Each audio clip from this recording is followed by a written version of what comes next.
तो विचार चल रहा था कि अरे जो पंचाग्नि विद्या कर लेकर के अर्थात जीवात्मा यहाँ से कर्म करके द्युलोक में जाता है और द्युलोक में जा करके वहाँ पर कर्मों का फल भोग करता है। अब वहाँ से कर्मों का फल भोगने के पश्चात वहाँ से अब नीचे आता है। कहाँ पर आता है? द्युलोक से नीचे आता है। तो वहाँ पर उस द्युलोक में जो देवता हैं, द्युलोक रूप अग्नि है, जो अग्नि नहीं है लेकिन अग्नि दृष्टि करना है, अनग्नि में अग्नि दृष्टि। तो जो द्युलोक रूप अग्नि नहीं है उसमें अग्नि दृष्टि करके तो कहते हैं उसमें जो देवता है, इंद्र आदि देवता हैं, उसमें अरे किसकी श्रद्धा की आहुति डालते हैं। तो श्रद्धा की आहुति डाल देने से, श्रद्धा की आहुति डाल देने से तो वहाँ से अरे सोम राजा उत्पन्न होता है और सोम राजा उत्पन्न होकर के सोम राजा उत्पन्न होता है। तो वहाँ से फिर सोम लोक में आ जाता है। सोम राजा को उत्पन्न हो गया मतलब जीवात्मा द्युलोक से च्युत होकर के सोम लोक में आ गया। फिर सोम को भी फिर आहुति बनाते हैं, फिर दूसरे अग्नि में आहुति डालते हैं। तो वहाँ से फिर नीचे फिर आता है जीवात्मा कर्म का फल भोग करने के लिए, है ना। तो इस प्रकार से फिर वहाँ की जो उत्पन्न होता है राजा अरे फल, वह उसी को ही फिर आहुति बना देते हैं। तो आहुति बना करके फिर पुनः उसको अरे पुनः दूसरी अग्नि में डाल देते हैं। फिर जो भी फल होता है फिर उसको पुनः आहुति बना करके फिर जीवात्मा लड़का लड़की के रूप में, बालक बालिका के रूप में पैदा हो जाता है। इस प्रकार से तो यहाँ पर उसी प्रकार से वर्णन करते हैं। तो यहाँ पर तो कौन सी पहला वर्णन था कि श्रद्धा की आहुति डालते हैं, उसमें उस अग्नि में सोम राजा उत्पन्न हो गया। अब सोम राजा उत्पन्न हो जाने के पश्चात जब भगवान भास्कर इसको लेकर कहते हैं कि जो साधनों के सहित जो अरे आहुतियाँ हैं कहाँ पर जाती हैं? द्युलोक में जाती हैं। अर्थात सृष्टि पूर्व कल्प में जिस प्रकार से उसने कर्म किए थे उसी प्रकार से वो कर्म, उसके वासना संस्कार सारे थे। अब जो उसके कारण रूप से अवस्थित थे, संस्कार रूप से अवस्थित थे, और जो अग्निहोत्र आदि के संस्कार है ये भी अव्यक्त रूप से थे। अग्निहोत्री संस्कार है, आवनी अग्नि समेद अंगार विस्फुलिंग आहुति आदि जो द्रव्य है अव्यक्त अवस्था से थे। अब जब सृष्टि आरंभ होती है तो सृष्टि के आरंभ हो जाने के पश्चात वही अव्यक्त अवस्था में रहने वाले फिर क्या कर देते हैं? परमात्मा व्याकरण कर देता है। अर्थात जीवात्मा को उस कर्मों के अनुसार उसको उस प्रकार का फल भोग भुगा देता है। उस प्रकार की योनि दे करके शरीर निर्माण कर, शरीर दे करके योनि दे करके, तो उस प्रकार से वह जीवात्मा को ईश्वर कर्म फल भुगाता रहता है। तो व्याकृत हो जाता है। जब तक व्याकृत नहीं हुआ तब तक अव्याकृत अवस्था में रहते हैं सारे आवनी आदि अग्नि, अर्थात जीवात्मा के कर्म संस्कार, और जीवात्मा उस काल में ईश्वर में अवस्थित रहता है। कब? ब्रह्मा जी के दिन समाप्त हो जाने पर, है ना। जब ब्रह्मा जी के दिन समाप्त हो गया मतलब दिन रात्रि पूरी हो गई फिर दोबारा सृष्टि होती है। तो सृष्टि होती है तो पुनः फिर जीवात्मा उसको, लिंग शरीर तो है ही है, और महाप्रलय में कहते हैं महाप्रलय में अरे अव्यकृत ईश्वर में, अव्यकृत माया रूप ईश्वर में अव्यकृत में लीन हो जाता है। जब फिर अगली सृष्टि होती है पंचभूतों का, लिंग शरीर तो उस काल में नहीं रहता है, तो कहते हैं उस काल में ईश्वर में लीन हो जाता है। ईश्वर लीन हो जाने के पश्चात अगली जो सृष्टि ईश्वर करता है तो फिर वहाँ पर लिंग शरीर पुनः उसको जीवात्मा को दे देता है। अर्थात संस्कार उसके कहाँ पर रहते हैं? तो कहते हैं अविद्या में बने रहते हैं। जैसे लिंग शरीर में संस्कार बने थे, किसमें? लिंग शरीर में संस्कार बने रहते हैं, उसी प्रकार से महाप्रलय में किस प्रकार लिंग शरीर तो महाप्रलय में नष्ट हो जाता है। लिंग शरीर कैसा हो जाता है? महाप्रलय में नष्ट हो गया। तो फिर संस्कार कहाँ जाएंगे? वो कहते हैं अविद्या में विद्यमान रहते हैं। जैसे आपने पिछले कभी सुना था कि अविद्या की सुषुप्ति अवस्था में अविद्या में संस्कार बने रहते हैं। अविद्या की वृत्ति बनती है 3, तो वहाँ पर संस्कार बने रहते हैं, संस्कार थे।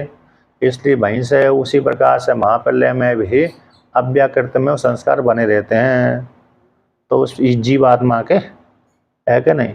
तो इस प्रकार से वो जीवात्मा अव्याकृत रूप से संस्कार उसमें रहते हैं, अब माया को लेकर के, माया की वृत्ति को लेकर के। तो इस प्रकार से फिर वहाँ पर जीवात्मा ईश्वर में लीन हो गया, तो महाप्रलय जब होने के पश्चात पुनः सृष्टि करता है, तो भाई संस्कार तो जीवात्मा विद्यमान ही है अविद्या को लेकर के, क्योंकि आत्मा तो आश्रय नहीं करती, अविद्या आत्मा में तो कोई संस्कार नहीं, लेकिन अविद्या में ही है। इस प्रकार से पुनः लिंग शरीर निर्माण कर देता है ईश्वर जीवात्मा का।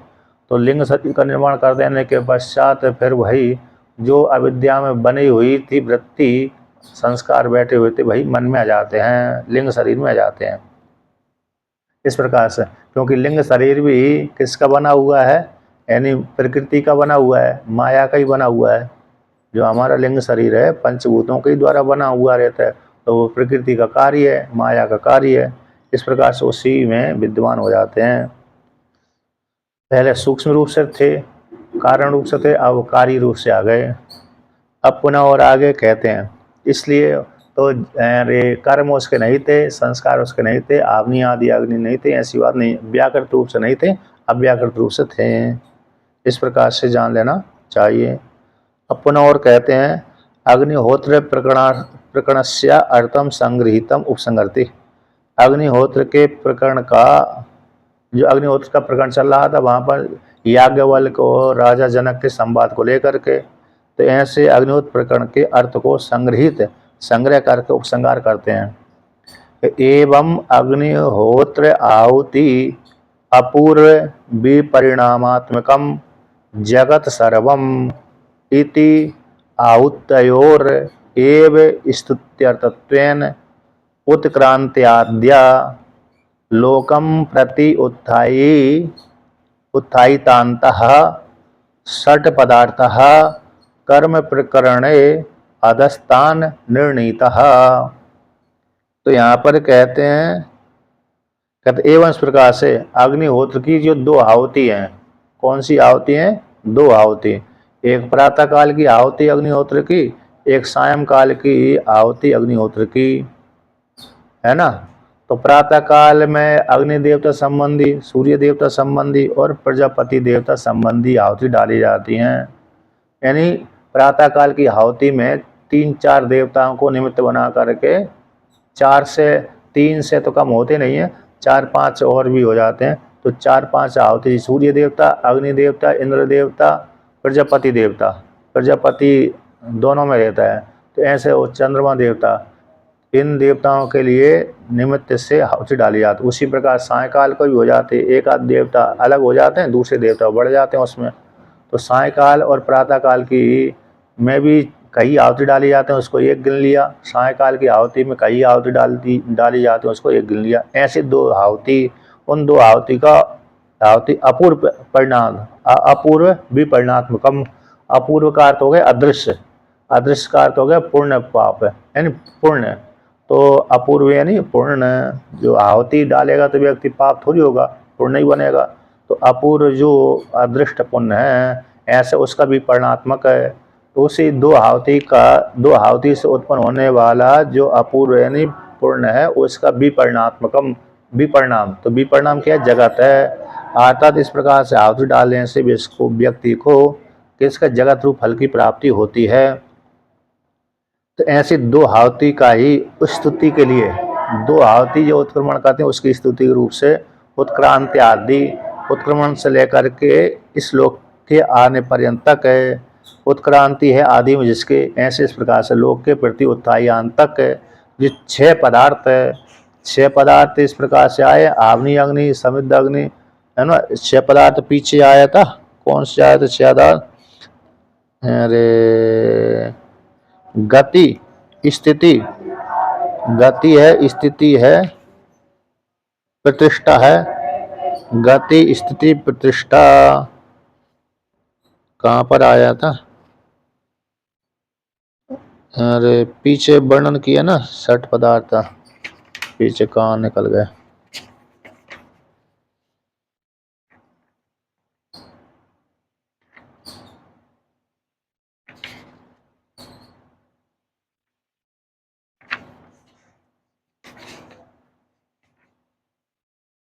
हम्म, हाँ 1465 नंबर पृष्ठ पे है। तो उत्क्रांति, गति, प्रतिष्ठा, तृप्ति, पुनरावृत्ति और लोकम प्रति उत्थानम, ये 6 वर्णन किए थे। तो है ना, इस प्रकार से 6 पदार्थ, ये 6 पदार्थ है कर्म प्रकरण में। तो कर्म प्रकरण में पहले से ही निर्णय कर दिया गया। तो कौन से प्रकरण में? यानी अग्निहोत्र के प्रकरण में, इन राजा जनक और याज्ञवल्क्य के संवाद में, ठीक है ना। कर्म प्रकरण में इनका निर्णय कर दिया गया था। तो यहाँ पर क्यों वर्णन किया गया, फिर यहाँ पर क्यों उठाया गया कि यह तो यह तो यानी उत्तर मार्ग में। तो कर्म प्रकरण में अग्निहोत्र जो कर्म प्रकरण है वहाँ पर तो धूम मार्ग वर्णन किया था, यहाँ पर उत्तरायण मार्ग है।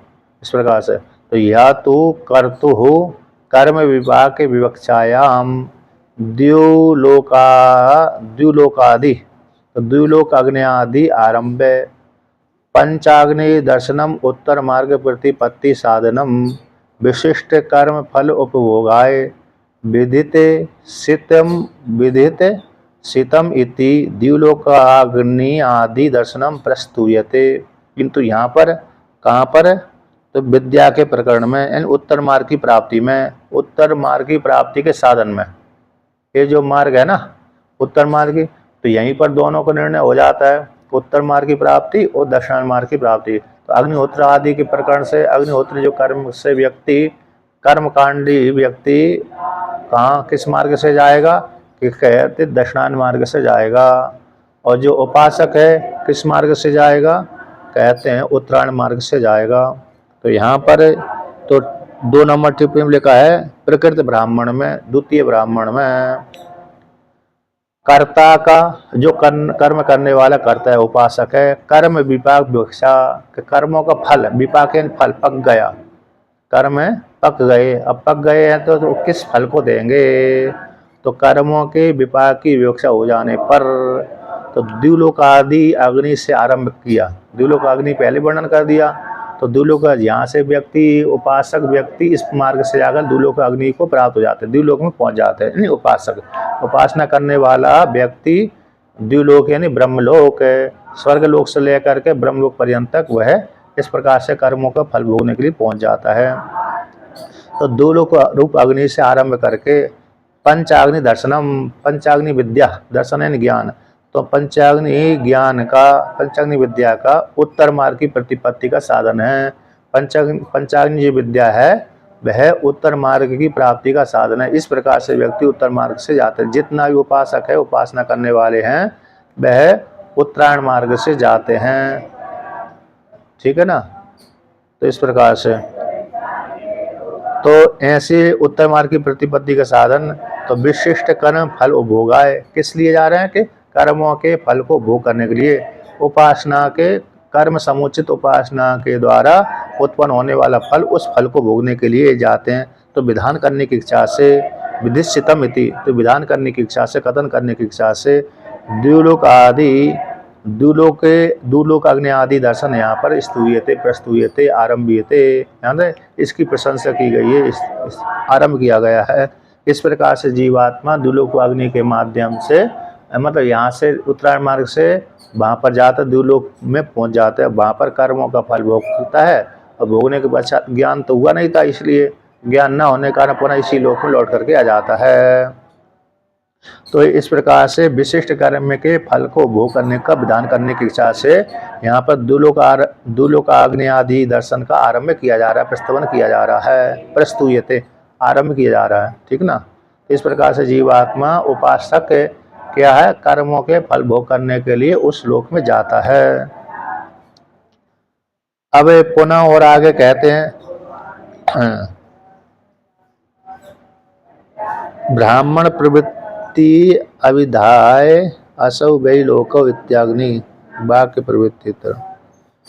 अब कहते हैं इत्तम तत्र, इस प्रकार से इस ब्राह्मण की प्राप्ति हो गई है ना। इस प्रकार से इत्तम ब्राह्मण स्थिति सति भवतु एवं तथापि के देवा इति प्रश्नस्य किम उत्तरमा। यहाँ पर वर्णन करते हैं, ठीक है कि जीवात्मा यानी उपासक विशिष्ट कर्म समुचित उपासना करने वाला विशिष्ट कर्म के उपभोग के लिए उस मार्ग से जाता है, उसके विधान करने के लिए पंचाग्नि विद्या का आरंभ किया जा रहा है। ठीक है, तो ऐसी प्राप्ति हो जाने पर भी तो के देवा उस मार्ग में जो दुलोक और अग्नि में है ना आहुति डालते हैं, तो आहुति डालने वाले देवता फिर कौन है, कौन से देवता हैं? तो के देवा इति प्रश्न का किम उत्तर है, वो देवता कौन है जो आहुति उसी लोक में जाकर के डालते हैं? तो ये है, तो तत्र यह आध्यात्मिक प्राणा यह अग्निहोत्रस्य होतारस्य ते ता एव आदिदैविकत्वेन परिणतः संता इंद्रादयो भवन्ति ता एव तत्र होतारो द्युलोकाग्नौ।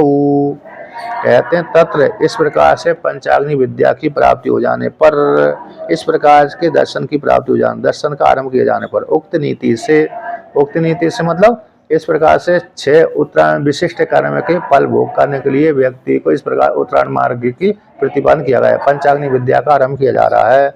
तो पंचाग्नि दर्शन के प्रस्तुत हो जाने पर, प्राप्ति हो जाने पर, तो वहां पर जो तो इसमें जो आध्यात्मिक प्राण है, शरीर के भीतर रहने वाले 5 ज्ञानेंद्रिय 5 कर्मेंद्रिय अंतःकरण, ठीक ना। तो आध्यात्मिक जो प्राण है, शरीर के भीतर रहने वाले प्राण है। 3 नंबर टिप्पणी में दिया है यजमान शरीर वासिना, यजमान के शरीर में निवास करने वाले। तो यजमान के शरीर में निवास कौन करते हैं? 5 ज्ञानेंद्रिय 5 कर्मेंद्रिय अंतःकरण और 5 प्राण। यही तो यजमान के शरीर में प्राण निवास करते हैं, है ना, स्थूल शरीर में। तो इसी से युक्त होकर के जीवात्मा कर्मों का फल भोग करता है। ऐसे जो प्राण हैं, तो 4 नंबर टिप्पणी में दे दिया बाघादया, तो बाघ आदि जो प्राण है, तो यह मतलब जीवस अवस्था में, यहाँ पर करते जीवत अवस्था में, जीव वाले व्यक्ति जब जीवित रहता है तब कर्म करता है, तो कर्म के अनुसार फिर कहते हैं। तो जीवत अवस्था में अग्निहोत्र का होत्र से होतारा, जो अग्निहोत्र के हवन करने वाले जो होतारा होते हैं, हवन करने वाले कौन होते हैं? अग्निहोत्र के हवन करने वाले होतारा। तो वित्ते होतारा ही, होतारा का अर्थ कर दिया ऋत्विक स्थानीय, अग्निहोत्र का हवन करने वाले ऋत्विक स्थानीय हैं। यानी हाथ पैर आदि से व्यक्ति हवन करता है, यानी वाक्य के माध्यम से, इंद्रियों के माध्यम से, है ना। अब इसमें ऋत्विक स्थानीय हो गए, होतारा मतलब ऋत्विक स्थानीय हो गए। अग्निहोत्र के लिए तो कोई ऋत्विक की जरूरत नहीं पड़ती, जैसे राजसूय यज्ञ अश्वमेध यज्ञ के लिए तो ऋत्विज की जरूरत पड़ती है, ठीक है ना। राजसूय यज्ञ के लिए और अश्वमेध यज्ञ के लिए तो किसकी जरूरत पड़ती है? ऋत्विजों की जरूरत पड़ती है। यानी ब्राह्मण को ऋत्विज बना करके यज्ञ करवाया जाता, संपादन किया जाता। किंतु अग्निहोत्र कर्म के लिए बाहर से ऋत्विज बुलाने की जरूरत नहीं पड़ती, वो स्वयं ही करता व्यक्ति, जो यजमान है, कर्मी है, तो ही करता है।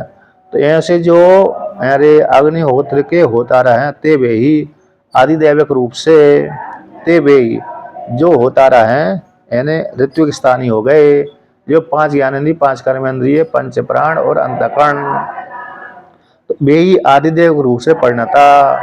तो एक एक इंद्रिय के एक एक अभिमानी देवता हैं। कैसे हैं? एक एक इंद्रिय के एक एक जो अभिमानी देवता, तो किस रूप से? आदिदेव रूप से परिणाम को भी परिणता, परिणाम भाव को प्राप्त हो गए। अध्यात्म में प्राण हो गए और आदिदेवत में कौन हो गए? वे इंद्र आदि देवता बन गए। तो संता होते हुए मेरे आदिदेव रूप से परिणाम को प्राप्त होते हुए इंद्रादयो भवंती, इंद्रादि देवता हो जाते हैं। ते बे ही, वो इंद्रादि देवता ही तत्र वहां पर दुलोक अग्नि में होतारो होता होते हुए दुलोक अग्नि में होतारा बन जाते हैं, हवन करने वाले देवता हो जाते हैं। जो आध्यात्मिक शरीर जीवित अवस्था में जो यजमान के प्राण हैं, इंद्रियादि हैं, वे ही अधिदैवत में देवता बन करके हवन करते हैं, ठीक है ना।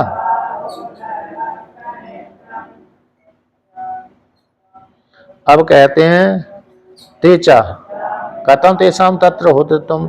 अब पूर्व पक्षी कहते हैं तेसाम उन देवादिगों का कैसे वहां पर होतृत्व है, किस प्रकार से? ते च यह अग्निहोत्रस्य फले भोगाय अग्निहोत्रम होतवंता। ते वे देवता अग्निहोत्र के जो देवता हैं, फल भोग करने के लिए अग्निहोत्रम उत्पन्न, अग्निहोत्र का हवन करते हैं। कौन? वो अध्यात्म में इंद्रिय आदि हो गए, देवता हो गए, अध्यात्म में प्राण हो गए, आदि देवता में वही कौन हो गए? इंद्र आदि देवता बन गए। तथापि कथम दुलोक अग्नऊ तेषाम होते तुम। चलो यहाँ पर कहते हैं ते,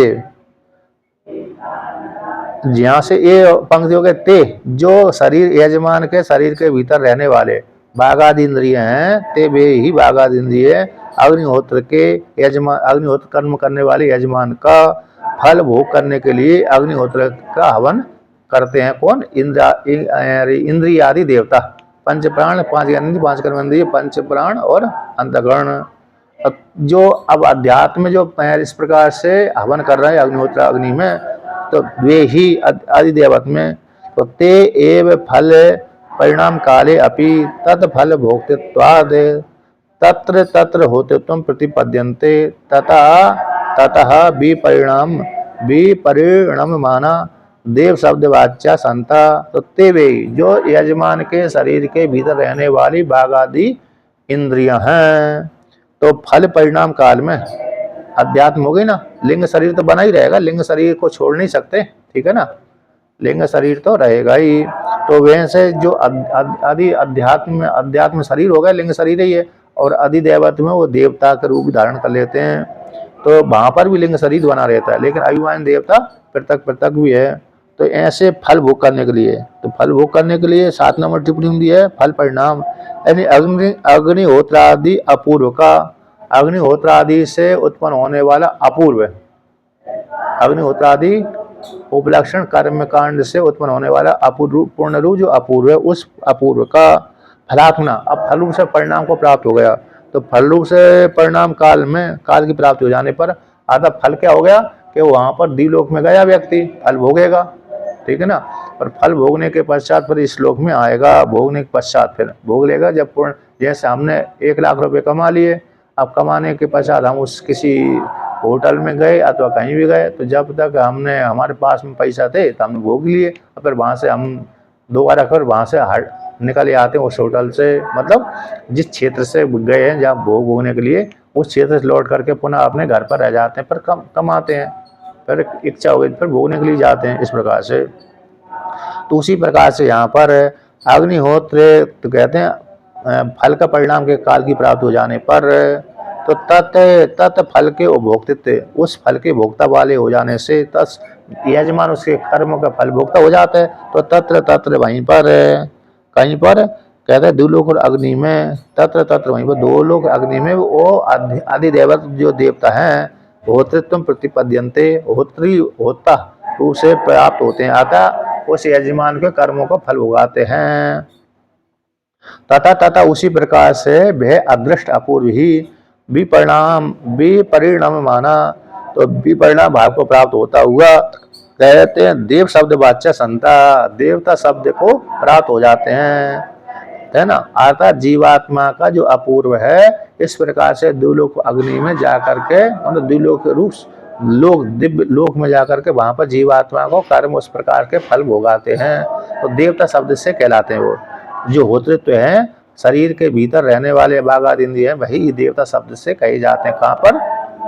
द्विलोक अग्नि में, ठीक ना, हवन करने वाले। अतः जीवात्मा अपने पुण्य के प्रभाव से उस लोक में गया, उस श्लोक में जाकर के वह पुण्यों के फल भोगा, फल भोग करके पुनः इस श्लोक में आ जाता है। तो इस प्रक्रिया से आता है, ठीक है ना, इस प्रक्रिया से जाता है, उस प्रक्रिया से लौट करके आता है। इस प्रक्रिया, यहाँ से प्रक्रिया विमान के द्वारा जाता है, यहाँ से कैसे जाएगा? विमान पर बैठ करके जाएगा, ठीक है ना। और लौट करके किस प्रकार से आएगा? तो द्विलोक से च्युत होगा, फिर चंद्रमा में आएगा, चंद्रमा से बादल में आएगा, बादल में से वर्षा में आएगा, वर्षा से पृथ्वी में आएगा, पृथ्वी से धान में जाएगा, धान में से माता में पिता में गया, पिता से फिर माता में गया, माता से फिर बाहर में आया। ये प्रक्रिया हो गई। अब कहते हैं पुनः कि देव शब्द वाच्य हो जाते हैं, देव शब्द वाच्य कहलाते हैं। यानी टीका में क्या कहा है? तत् फल के भोक्तृत्व होने से इति यात्र में यहाँ पर तत्शब्द अग्निहोत्र आदि कर्म विषय, तत्शब्द किसे अग्निहोत्र आदि कर्म को विषय करने वाला, तद भोक्तृत्व च प्राणानाम, उनका जो भोक्तृत्व है वो प्राणों का, इंद्रियों का, जीवत उपाधि, जीव उपाधित्व, जीव उपाधि वाली अवस्था रूप से जान लेना चाहिए। अर्थात वहाँ पर अग्निहोत्र कर्म विषय के, तो व्यक्ति कर्म करता है तो इंद्रियों के माध्यम से कर्म करता है जीवात्मा, इस प्रकार से तो कर्म करके फिर वहाँ पर इंद्रिय है, अब वहाँ पर अधिदेवत में इंद्र आदि देवता बन गए, तो उस प्रकार से वो इंद्रिय ही, तो वहाँ पर कर्मों इंद्रिय जो अधिदेवत हो गए वही जीवात्मा को कर्मों का फल भुगाता है।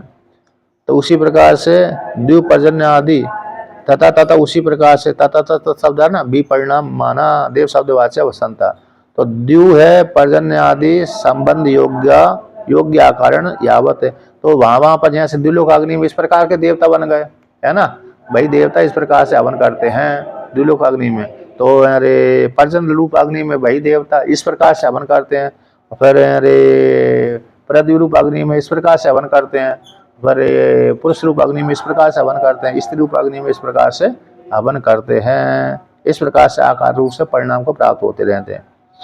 तो के देवा इति प्रश्न निर्णीता, तो वे देवता कितने इति प्रश्न का निर्णय हो गया, इस प्रकार से ये देवता है, बाघ आदि इंद्रिय आदि देवता ही, इंद्रिय ही वो देवता शब्दवाद से कहलाते हैं।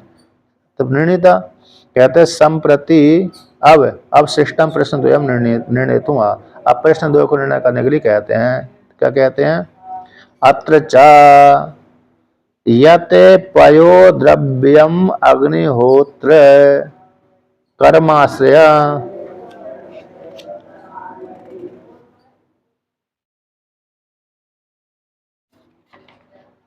भूतम यह आवनीय प्रक्षिप्तम अग्निना भक्षितम अदृष्टेन सूक्ष्मेण रूपेण विपरिणतम सह कर्त्रः यजमानेन अमुम लोकम धूमादि क्रमेण अंतरिक्षम अंतरिक्षाद द्युलोकम आविशति।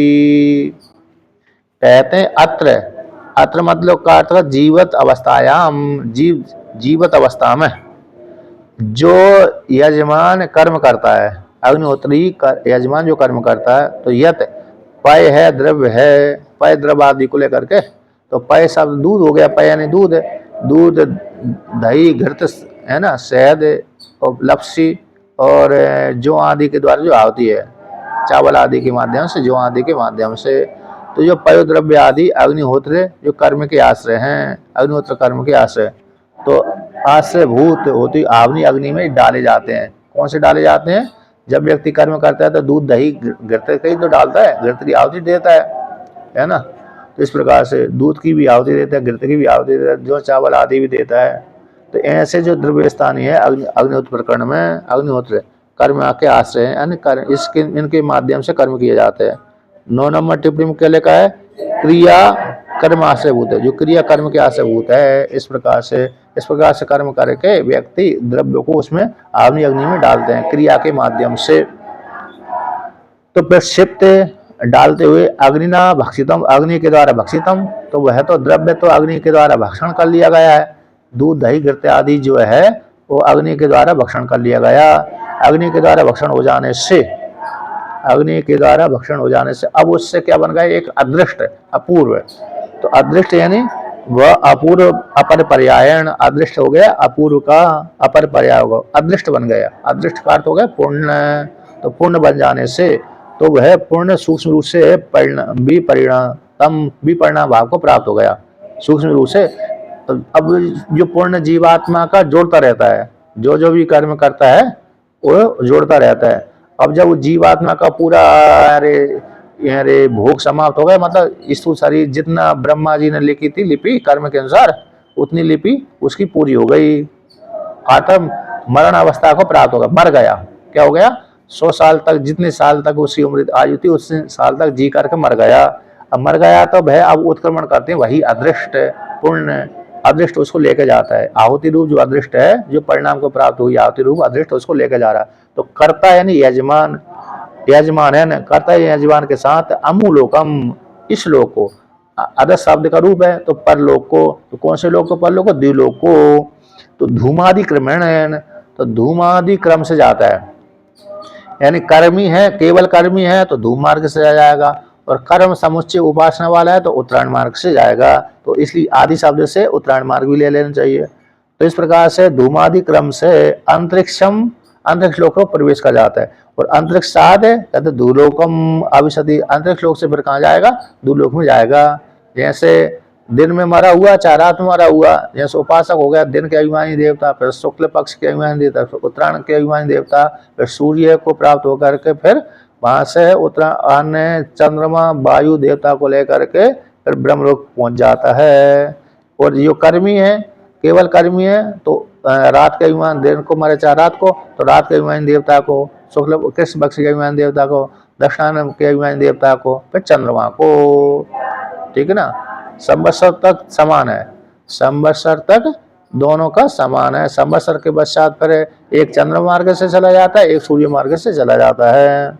एक चंद्रमा लोक तक ही जाता है, पितृलोक, पितरलोक मतलब चंद्रमा लोक है, तो वहां पर रहकर भोग होते हैं, है ना। चंद्रमा में भी लोक विशेषज्ञ नहीं है, चंद्रमा में प्राणी रहते हैं लेकिन हम लोगों को नहीं देखते।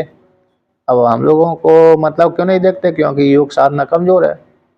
जैसे बद्रीनाथ के ठीक पीछे एक गंधर्व नगर है, नहीं दिखता लोगों को। यदि दिखने लग जाए गंधर्व नगर तो पब्लिक ही यहाँ से छोड़ छाड़ कर वहीं भाग जाएगी, है क्या नहीं? हिमालय क्षेत्र में भाग जाए गंधर्व लोग दिखते नहीं है, इसलिए वो सभी महल बने हुए हैं उनके, लेकिन वो दिखते नहीं है। क्योंकि महाभारत में युद्ध हुआ ना, भीम ने वहीं गंधर्व लोक में जाकर के गंधर्वों को बहुत संहार किया था, यक्षों का संहार किया था।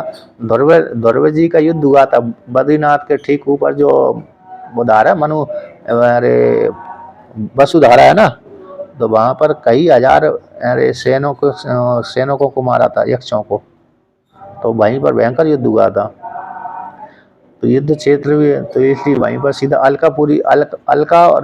अलका और नंदा को मिलकर अलकनंदा बनती है। तो अलकनंदा वहीं से आई है, कहाँ से?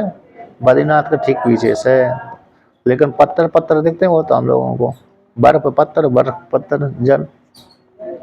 तो कहते हैं इस प्रकार से अब अंतरिक्ष लोक से प्रवेश कर गई ना, अंतरिक्ष से फिर द्युलोक में प्रवेश कर गई, वही आहुति मतलब अदृष्ट है, कर्ता किसान, क्योंकि स्वतंत्र नहीं जा सकती।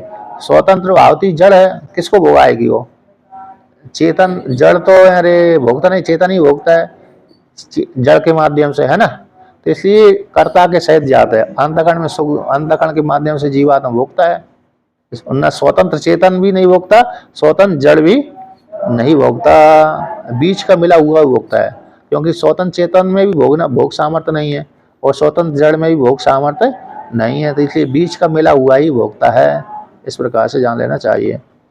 तो ता जो आहुति है, तहा सूक्ष्म आपह आहुति कार्यभूता अग्निहोत्र समवायिन्य कर्तृ सहित श्रद्धा शब्दवाच्या सोमलोके कर्तुः शरीर आरंभाय दुलोकम प्रवि संत्यो हुयंत इति उच्यन्ते।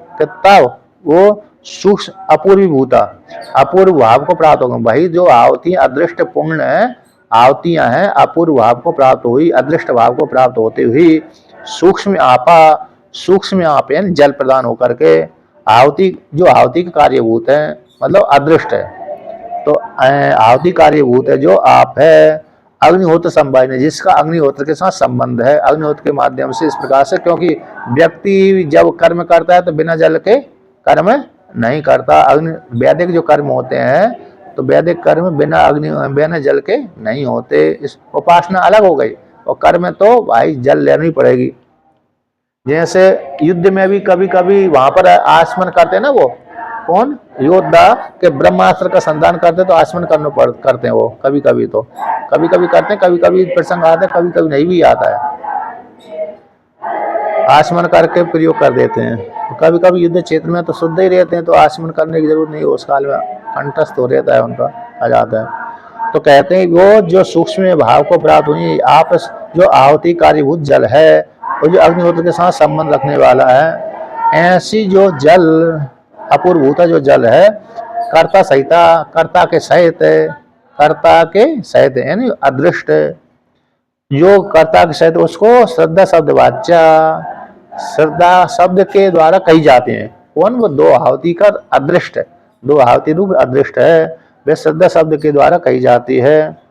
3 नंबर टिप्पणी में क्या लिखा है? यानी आहुति दो आहुति का परिणाम है ना, अयम अमुम, ठीक है,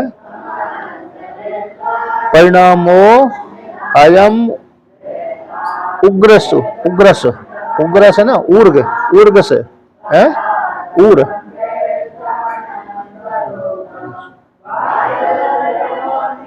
अयम उग्र, अयम उग्र, हाँ, उग्र रसो अपूर्वम इत्यपि। अच्छा, परिणाम है ना उग्र, ऊपर होगा तेज स्वरूप, उग्र रसो, तो ऊपर की ओर ले जा करके तो अपूर्वम कहलाता है। तो मतलब दो आहुति है, तो यहाँ पर जो उग्र है ना, उग्र रसो अपूर्वम इत्यादि, मतलब यहाँ पर जो शब्द का अर्थ हो गया कि जो आहुति का परिणाम है, तो जब उत्क्रमण करता है, ऊर्ध्व की ओर उत्क्रमण करता है, तो आहुति इसके साथ साथ जाते हैं, आहुति के साथ बेष्टित होकर के जीवात्मा कर्मों का फल भोग करने के लिए गमन करता है, तो वह ऊर्ध्व की ओर जाता है। रस परिणाम भाव को प्राप्त होता है, रस से युक्त होकर के, जल से युक्त होकर के। तस उसी जो आहुति है, श्रद्धा एक हेतुत्वा, श्रद्धा एक भाव वाली है, तो श्रद्धा नामिति कीर्तते, तो श्रद्धा एक हेतु से, व्यक्ति में जब तक विश्वास नहीं होगा, श्रद्धा नहीं विश्वास, श्रद्धा है नहीं विश्वास है, आस्तिक बुद्धि, तो जब तक व्यक्ति में आस्तिक बुद्धि नहीं होगी तब तक वो कर्म नहीं करेगा तो फिर उस फल नहीं प्राप्त होगा। तो उस कर्म में श्रद्धा रख करके, श्रद्धा शब्द, श्रद्धा भी कैसी जल प्रदान होती है ना, जैसे किसी व्यक्ति नरमी भूत हो जाता है ना, जैसे किसी के प्रति करुणा होती है तो उसकी आंखों से आंसू निकल जाते हैं, उसी प्रकार श्रद्धा भी व्यक्ति नम्र कर देती है। तो ऐसे श्रद्धा एक हेतु वाली होती, श्रद्धा नाम से कही जाती है। इस प्रकार से वो आहुतियां, श्रद्धा आहुति का भी परिणाम कैसे, श्रद्धा शब्द से परिणाम हो जाते हैं, अदृष्ट श्रद्धा नाम के द्वारा कही जाता है। यानी अग्निहोत्रादि का जो कर्म है, अग्निहोत्रादि जो कर्म है अपूर्व है, अग्निहोत्रादि कर्म उस कर्म से बना हुआ जो अपूर्व है, यानी पूर्ण, वह श्रद्धा का कार्य होने से गौण रूप से उसको श्रद्धा कह दिया गया। श्रद्धा का कार्य होने से गौण रूप से उसको क्या कर दिया, श्रद्धा नाम से कह दिया गया। किसको कह दिया गया? अपूर्व को, यानी अदृष्ट को, अदृष्ट यानी पूर्ण को, ठीक है ना। इस प्रकार से जान लेना चाहिए।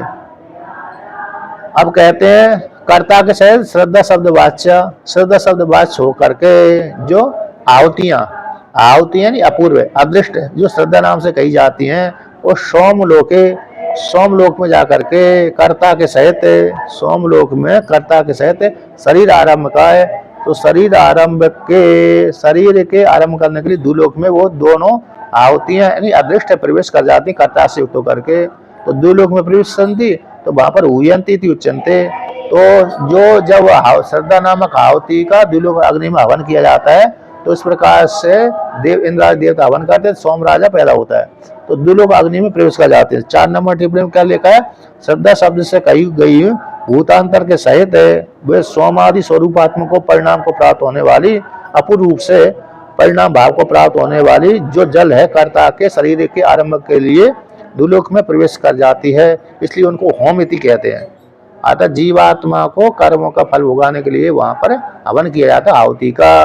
अतः जीवात्मा कर्मों का फल भोग लिया उसने, ठीक है ना। जीवात्मा क्या कह दिया था, जीवात्मा यहाँ से मर करके गया तो उस लोक में जाकर के प्रवेश कर गया और वहां पर जाकर कर्मों का फल उसने भोगा। कहाँ पर भोगा? द्युलोक में। तो कर्ता के जो जल रूप अदृष्ट है, अपूर्व है, वही शरीर के आरंभक है, तो द्युलोक में प्रवेश हो जाने से होम इस प्रकार से कहलाता है। अतः द्युलोक प्रवेशन ही होम इत्यर्थ। आता मतलब जीवात्मा अपने अदृष्ट यानी पुण्य के प्रभाव से दुलोक में गया, तो दुलोक में जाना ये हवन हो गया, अब वहां पर उसको इस प्रकार से शरीर की प्राप्ति हो जाती है। कहाँ पर? दुलोक में। दुलोक में जाने पर दुलोक संबंधी शरीर की प्राप्ति होगी, चंद्रमा लोक में जाने पर चंद्रमा लोक संबंधी प्राप्ति होगी, स्वर्गलोक में जाने पर स्वर्गलोक संबंधी शरीर की प्राप्ति होगी। इस प्रकार से जिस लोक में गया हुआ है उस लोक में ही व्यक्ति अरे क्या करता है, हवन अरे वो करता है, फल भोगता है, उसी प्रकार की योनि की प्राप्ति उसको हो जाती है। अब कहते हैं कि तत्र द्विलोकम प्रविश्य सौम्य मंडले कर्तु शरीरम आरभन्ते। तत्ता यानी सूक्ष्म जो आपा है, सूक्ष्म आपा का अर्थ हो गया अदृष्ट है, जीवात्मा के द्वारा किया गया पुण्य, वह पुण्य जो दुलोक में पहुंच गया, तत्र वहां पर कहां पर, दुलोक में प्रवेश करके जीवात्मा के सहित वो अदृष्ट जीवात्मा अपने पुण्य कर्म को लेकर दुलोक में प्रवेश कर गया। तो दुलोक में प्रवेश करके सोम मंडल में कर्ता के शरीर आरंभ कर। अच्छा, वहां से व्यक्ति फिर जब अरे दुलोक में प्रवेश करने के पश्चात सोम मंडल में वहां से च्युत होगा, कहाँ होगा, नीचे आएगा। तो सोम मंडल में कर्ता के शरीर का आरंभ होता है, शरीर को आरंभते यानी आरंभ करता है। तो कहते हैं जब इस प्रकार से प्रवेश करने के पश्चात वहां से च्युत होगा ना, तो सोम मंडल में आएगा। कौन आएगा, सोम मंडल में प्रवेश कर जाता है, कर्ता के शरीर को आरंभ करता है। तो तथा कहते हैं तास, इसलिए टीका में कहा है कहे तथापि तस्य आहुति, जो द्विलोक में जो आहुति डाली है, सोम राज संभवती कथम उच्चते, वो जो आहुति है अदृष्ट है, तत्र उस द्विलोक में जाकर के, द्विलोक में प्रवेश करके वहां पर सोम मंडल में, कहां पर, सोम मंडल में जाकर के तो कर्ता के शरीर को आरंभ करता है, अर्थात सोम राजा उत्पन्न हो जाता है। अर्थात वहां से च्युत होकर के जीवात्मा, कहां से च्युत होकर के जीवात्मा, तो यहाँ पर अरे द्विलोक से च्युत होकर के सोम मंडल में आ जाता है, चंद्रमा में आ जाता है। इस प्रकार से तद एतद उच्यते, इसको लेकर कहते हैं कि देवः श्रद्धाम जुवति तस्याम आहुत्यै सोमो राजा संभवति। तो तद एतद उच्यते, उसी को कहा गया कि देवता श्रद्धा का हवन करते हैं। इंद्र आदि जो देवता हैं किसका हवन करते हैं, श्रद्धा का हवन करते हैं।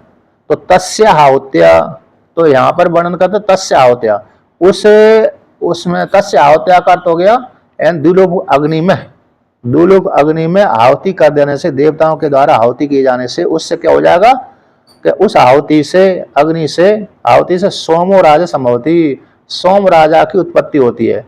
अर्थात जीवात्मा अपने कर्मों के फल का उपभोग कर देने से, भोगाने से, जीवात्मा अपने कर्मों का फल भोग लिया, उसने स्वर्गलोक में फल भोग लिया, मतलब द्विलोक में भोग लिया, तो वहां से च्युत होगा। तो च्युत होगा तो कहां पर आ जाएगा, चंद्रमंडल पे आ जाएगा। तो चंद्रमंडल आने पर वो चंद्रमा बन गया, चंद्रलोक से संबंधित हो गया। ठीक है ना। जैसे जीवात्मा जब अरे पुण्य कर्म का फल भोगता है, तो भोगने के पश्चात फिर व्यक्ति जब देखता कि मेरे सारे पुण्य समाप्त हो गया, तो चिंता हो जाती है उसको। किसको हो जाती है, जीवात्मा को चिंता हो जाती है। तो चिंता इतनी भयंकर होती है, तो उसी चिंता के कारण उसका शरीर गल जाता है, जलमय हो जाता है। तो भाई जलमय होकर के उसका शरीर जलमय हो गए, तो शीतांश के माध्यम से चंद्रमा पहुंच गया, चंद्रमा के माध्यम से फिर बादल में आ जाता है। इसलिए वहां पर द्विलोक में जब हवन किया जाता है, तो आहुति से, तो श्रद्धा नामक आहुति डाल देने से अग्नि में, तो सोम राजा उत्पन्न होगा। तो सोम राजा संभवती, तो उसी को कहते हैं श्रद्धा भाई आप इति श्रुते। तो श्रद्धा ही आप है, श्रद्धा कैसे आप है, श्रुति आती है कि नहीं। तो श्रद्धा से बस करके श्रद्धा को ही आप शब्द कहते हैं। तो श्रद्धा से युक्त होकर क्या हो गया, मतलब इस प्रकार से श्रद्धा की आहुति डाल देने से वो जल बन गया। जल ही श्रद्धा है, और जल बन जाने के पश्चात फिर वह व्यक्ति इस लोक में आ जाता है, चंद्र लोक में आ जाता है। इस प्रकार से जानना चाहिए। अब कहते हैं वेत्ता, तो कहते उपक्रम बसाद अपि आपो अत्र श्रद्धा शब्द वाचा के उपक्रम के अधीन होकर के, उपक्रम को लेकर के, किससे, उपक्रम को लेकर के ही, उपक्रम के अधीन होकर के आप श्रद्धा शब्द से कहलाता है। आप कौन है, श्रद्धा है। इस प्रकार से उसको लेकर कहते हैं कि वेत्ता यतिथ्याम आहुत्याम हुतायाम आपः पुरुषवाचो भूत्वा समुत्थाय वदन्ति इति प्रश्नस्य तस्य च निर्णय विषये असौ गई लोको अग्निर इति प्रस्तुतम। तो यहाँ पर वर्णन किया था वेत्ता, क्या तुम जानते हो कि यतिथ्याम, कि इस जितनी संख्या में आहुति है, यतिथ्याम है ना, इन तिथियों के द्वारा किया गया आहुति के हो जाने पर, इन आहुतियों के तिथि है ना, तो यति यति यत संख्या ने है, इतनी आहुति है, इतनी आहुति को हो जाने पर, इन प्रातः काल की आहुति और सायंकाल की आहुति उनके हो जाने पर जो जल था, जो जल यानी अदृष्ट अपूर्व था, वह पुरुषवाचो भूत्वा, पुरुष वाणी को प्राप्त होकर के, पुरुष नाम से प्राप्त होकर के समुत्थाय इस लोक से उत्क्रमण करता है। यानी जीवात्मा अपने कर्म करके अदृष्ट से युक्त होकर के उस लोक को गमन करता है फल भोगने के लिए। तो कहते हैं पुरुषवाचो होकर के वही जल पुरुष संज्ञा को प्राप्त होकर, पुरुषवाचो मतलब पुरुष संज्ञा को प्राप्त होकर के, है ना, तो इस लोक से ऊपर उठता है। बदंती इस प्रकार से कहते हैं, भूत समुत्थाय बदंती। तो प्रश्न जो इस प्रकार से प्रश्न किया था, तस्य उसी का जीवात्मा, क्या तुम जानते हो कि इतनी आहुति को हो जाने पर वह जल पुरुष संज्ञा को प्राप्त होकर के इस प्रकार से उत्थाय भूत होकर के समुत्थाय, तो यहाँ से उठ करके उस लोक में जाता है। तो इस प्रकार से जो प्रश्न किया था उसी का, उस प्रश्न का, तस्य प्रश्नस्य उस प्रश्न का निर्णय के विषय में असौ लोको अग्नि इति प्रस्तुतम, उसी प्रश्न के निर्णय के विषय में है यह प्रस्तुवन किया गया है। असौ लोग जो आहुति दोनों हो जाने पर इस लोक से उत्क्रमण करती हैं तो इस लोक में पहुंचती हैं। तो कहते हैं ना निर्णय के विषय में है जो लोक है, असौ ये द्युलोक है, असौ वही लोको अग्नि, एन द्युलोक रूप अग्नि है, उसके उस रूप प्रथम जो द्युलोक रूप अग्नि में जा करके हवन करने से सोम राजा पैदा होता है, ठीक है ना। जिन दो आहुति के हो जाने पर यहाँ से व्यक्ति उत्क्रमण करता है तो कहाँ पर जाता है, तो सीधा द्विलोक रूप अग्नि को प्राप्त करता है। तो वहां पर हो जाने पर श्रद्धा नामक जो आहुति डाल देने से फिर चंद्रमा में आता है, चंद्रमा में फिर दूसरी प्रकार की आहुति डाल देने से चंद्रमा को आहुति बना दिया, तो वहां पर फिर दूसरी प्रकार का फल उत्पन्न होता है। इस प्रकार से जान लेना चाहिए। अब कहते तस्माद आपः कर्म संवाहिन्यः कर्तुः शरीर आरंभकः श्रद्धा शब्दवाच्य इति निश्चीयते। कहते तस्मात इसी हेतु से, आप यानी जो जल है कर्म संवाहिन्य, कर्म के साथ संबंधित होने वाला, कर्म के साथ कैसे संबंधित होने वाला ऐसा जो जल है कर्ता के शरीर के आरंभक है, कर्ता के शरीर के निर्माण में हेतु बनता है ना। इसलिए श्रद्धा शब्द वाच्य ऐसा इस प्रकार से निश्चय किया था, श्रद्धा शब्द वाच्य कहलाता है। यानी जीवात्मा कर्म करके उस फल को प्राप्त करता है। जीवात्मा यदि कर्म ही नहीं करेगा तो फल नहीं प्राप्त होगा। जीवात्मा अपने कर्म करके पुण्य कर्म करके उस लोक को जाता है। तो भाई कर्ता जो जल है कर्म के साथ संबंध होता है, क्योंकि बिना कर्मकांड बिना जल के कर्मकांड भी संभव नहीं है। जब भी संध्या बंदन करेंगे वहां भी जल चाहिए, अग्निहोत्र आदि कर्म करने हैं वहां भी आचमन आदि के लिए जल चाहिए। इस प्रकार से तो वो जल कौन हो गया, अदृष्ट है, अपूर्व बन गया। इस प्रकार से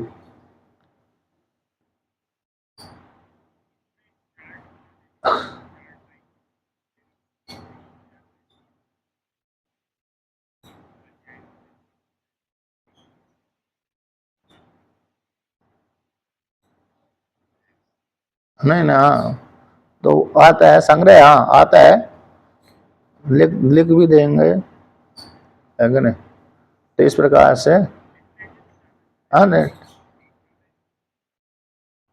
सही सही। तो देखिए, तो कर्ता के शरीर आरंभक है जो श्रद्धा शब्द वाच्य कैसे आप है इस प्रकार से निश्चय किया जाता है। अतः जीवात्मा को कर्म का फल इस प्रकार से प्राप्त हो जाता है। मतलब श्रद्धा शब्द वाच्य जो जल है जीवात्मा के अग्र शरीर का हेतु बनता है, यानी कर्म है, यानी अपूर्व है, अदृष्ट है। तो भूयस्त्वाद भूयस त्वाद आपः पुरुषवाच्य इति व्यपदेशो।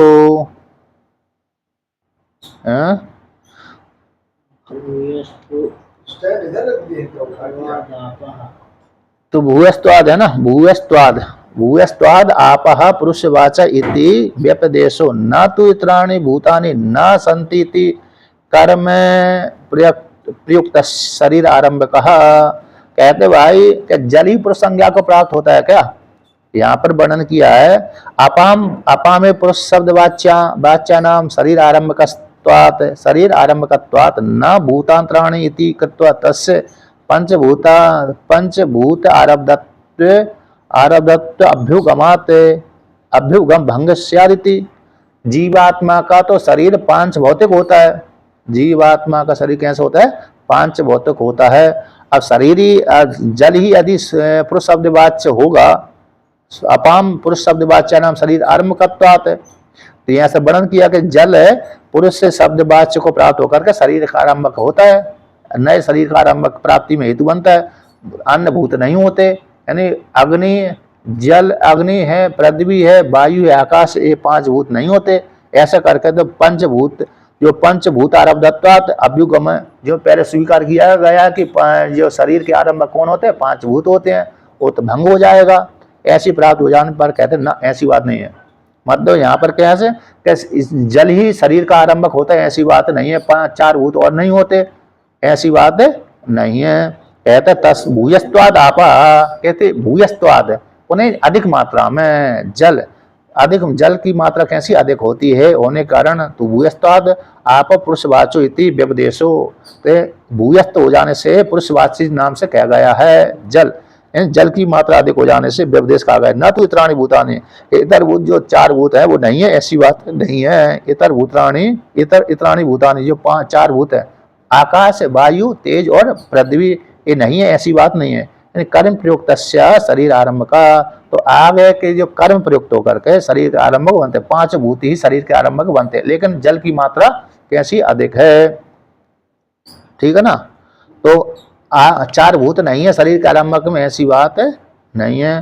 तो कर्म चा अप, कर्म चा, तो कर्म चा अप संभाई, अप संभाई, और कर्म कैसे आपके साथ संबंध रखने वाला है। जो कर्म होता है ना, अरे जल से अप यानी जल, तो जल के साथ संबंध रखने वाला है। तताश्चा कहते हैं, तताश्चा अपाम प्राधान्यम शरीर कर्तृत्व, उसी प्रकार से जल भी शरीर के कर्तृत्व में जल की प्रधानता है। शरीर के आरंभक में भी कथन विपदेश यानी कथन, क्या ना, विपदेश यानी कथन है, उपदेश है, हो गया।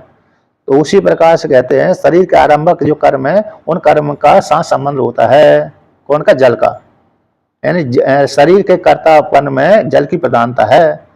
तेन च आपहा पुरुषवाचा इति व्यपदेशा, इसी हेतु से जल को, आप यानी जल को पुरुष संज्ञा के नाम से कथन कर दिया, व्यपदेश कर दिया। इस प्रकार से जान लेना चाहिए।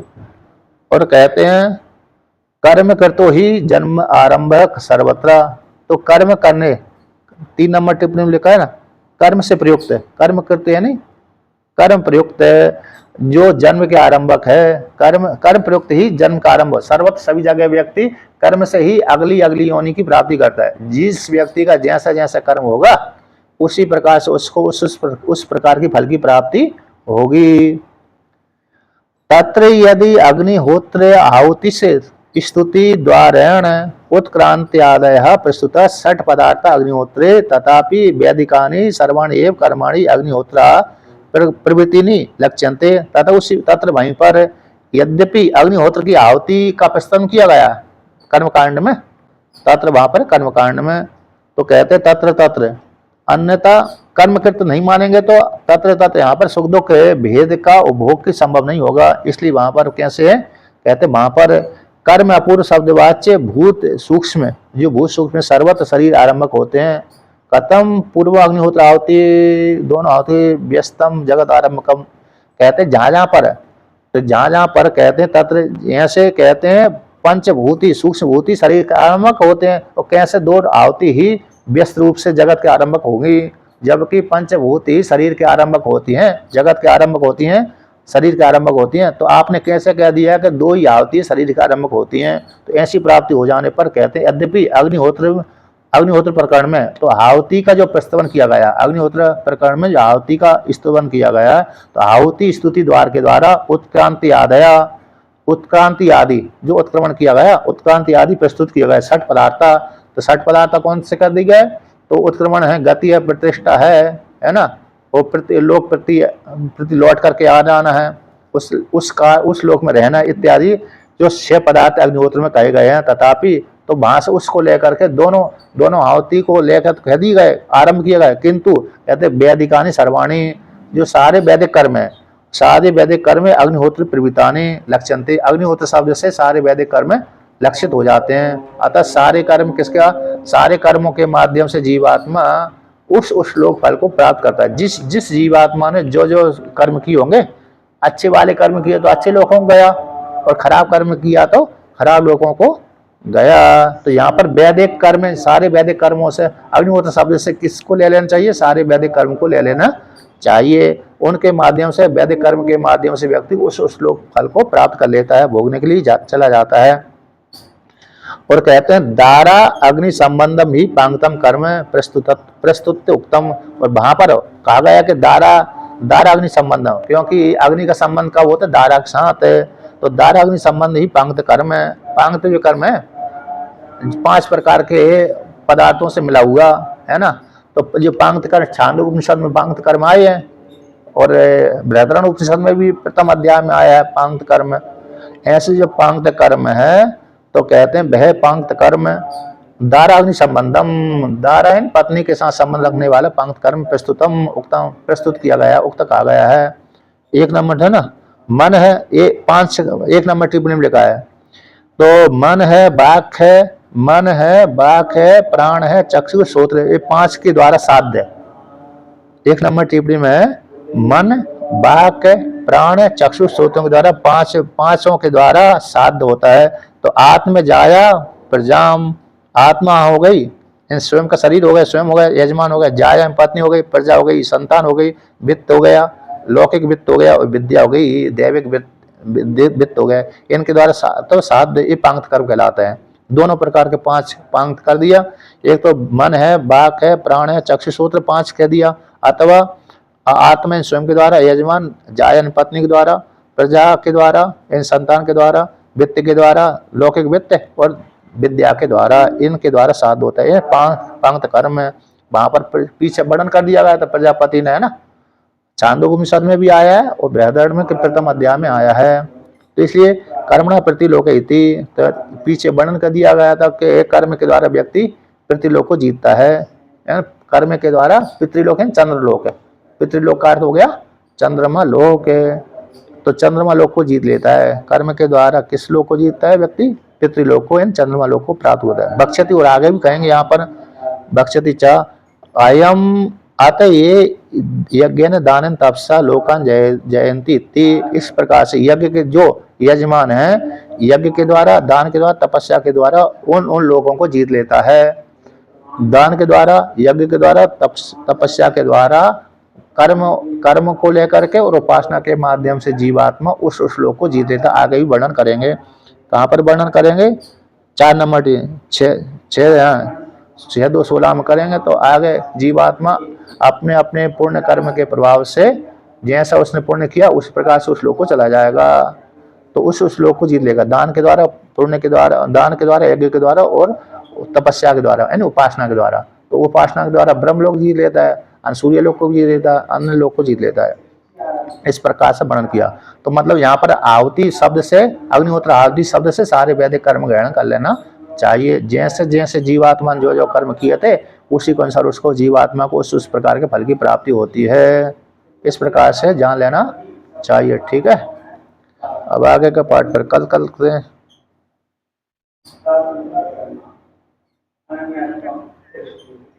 कल अष्टमी है,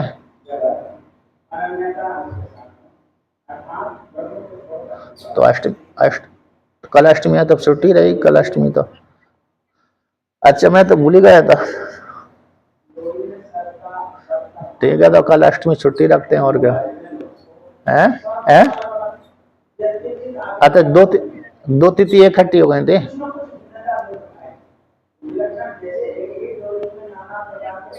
हाँ,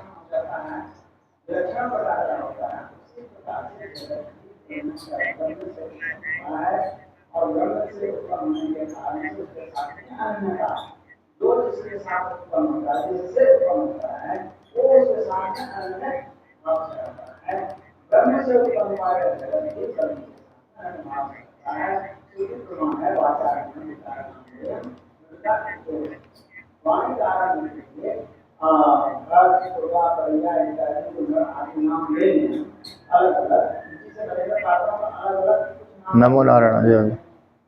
देश भाषा के अनुसार में किंतु वह व्यक्ति के अलावा उसको है क्या कुछ भी नहीं है इस प्रकार से बड़ा हमारे नहीं मैंने नहीं देखा नहीं था। नहीं, अष्टमी तो देखी थी, सोमवार को है शायद। कब थी? 2 तिथि भेली थी एक दिन। हाँ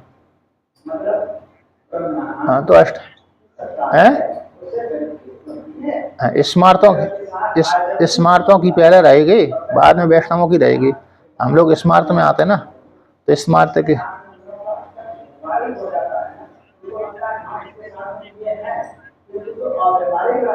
हाँ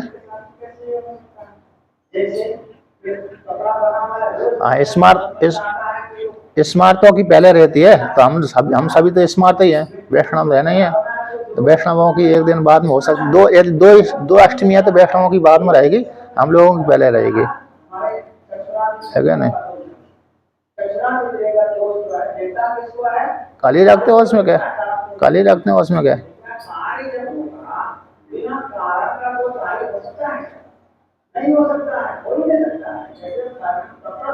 नमो नमो नारायण। हाँ ठीक है, कल ही